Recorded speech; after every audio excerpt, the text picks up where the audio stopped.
What's good, YouTube? Welcome back, man, to another video. And tonight, man, we getting into, the infamous $100 mixtape sold by Nipsey Hussle himself. You know what I'm saying? Titled Crenshaw. Legendary mixtape. Really should have been an album, in my opinion. That mixtape will forever go down in history because it is the only mixtape that was ever sold for $100. And not only was it sold for $100, it was a success because one of the notable names that bought the mixtape for $100 was Jay-Z. He bought 100 copies. Still surprises me that a lot of artists still don't use that tactic today. It was a dope, brilliant marketing strategy by Nip because, for one, it brought a lot of attention to himself and his brand, and it did exactly what it was supposed to. It got people talking. Good or bad, it got people to talking. You know what I'm saying? You had a lot of people that said that album wasn't worth $100, or who does he think he is selling this album for $100? It just immediately put people out of their mind because they thought this dude was crazy for thinking he could charge $100 for his mixtape. But there's another thing he did with doing that. He wanted to test his real fan base. He wanted to see who his real loyal, committed fans was. You know what I'm saying? He wanted to see who would pop out and show support. Nip read a book, Contagion, which I read the book as well. It's a marketing book. It's a spinoff of the idea of this business back in Philly. They sell a $100 cheesesteak. Nothing will blow somebody's mind like a price will. Once somebody hears the price of something, and if it's an astronomical price that's out of this world, it'll blow their mind. You know what I'm saying? You'd be surprised what people will question, what they'll spend their money on, and what they want versus what they want. Like, take LeVar Ball, for instance. Them triple baller sneakers in the beginning for $500. And people thought he was crazy. But what people tend to forget, it was his shoe. It was his creation. The market would dictate how successful you would be. And that's what happened with Nip and his $100 mixtape. The market decided what that was worth. He did a pop-up in different locations, set a physical copies for $100, autograph, and also along include other perks to come with buying a CD for $100. So he didn't just give you an autographed physical copy. He gave you a full experience. He did a pop-up concert.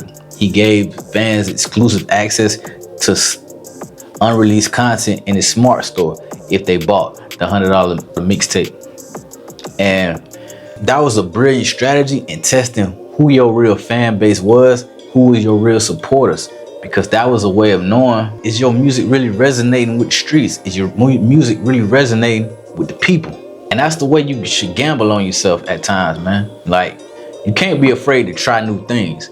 And that was something that nobody ever thought to try. You know what I'm saying? Every time somebody dropped a mixtape, it would be free. You know what I'm saying? On a down like DatPiff, on a site like DatPiff, LimeWire, or whatever. You know what I'm saying? But Nip decided to charge $100 for a physical copy. And you check out the cover, bro. It's iconic. You know what I'm saying? Got the red background, Nip right there in the black and white with the Crenshaw shirt. You know what I'm saying? Legendary cover art, man. Really gonna go down in hip-hop history. Definitely deserve to. What a lot of artists are missing out on today is they not testing their fan base to really see who are their true supporters. You gotta get creative, man. You can't just do the original, traditional marketing to get your music out there and to get your music heard. You gotta do something different. You gotta shake it up. You know what I'm saying? You gotta be a trendsetter. You gotta look to differentiate yourself from the crowd. People like to do what's trending. They like to follow the leader. It's a copycat industry.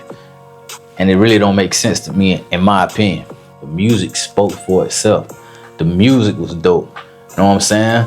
Yeah, If You Were Mine, True Story. You know what I'm saying? 4 a.m. shit.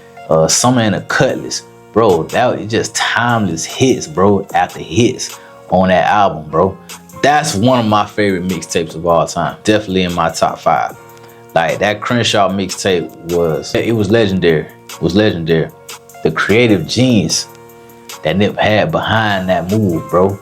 Like, nobody thought of that, bro. $100 for a mixtape, bro. $100. And Ro really went there and sold copy after copy after copy.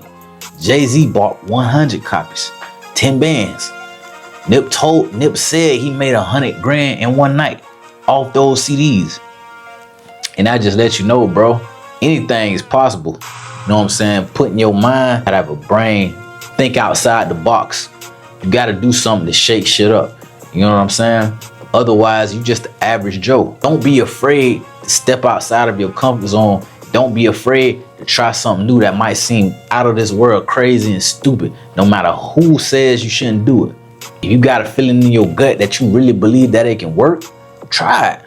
Failure is the best teacher, because failure is nothing but a learning experience. That's all it is. It's no reason to feel guilty. It's no reason to be scared. It is what it is. Either they gonna buy it or they not. And that can go for anything. I don't have to just go for music. That can just go for any type of art you do. That can go for anything you selling, like a digital product or a physical product. It doesn't matter. Put your price on the value that you believe it's gonna bring. Don't worry about haters and naysayers. Don't worry about what people think.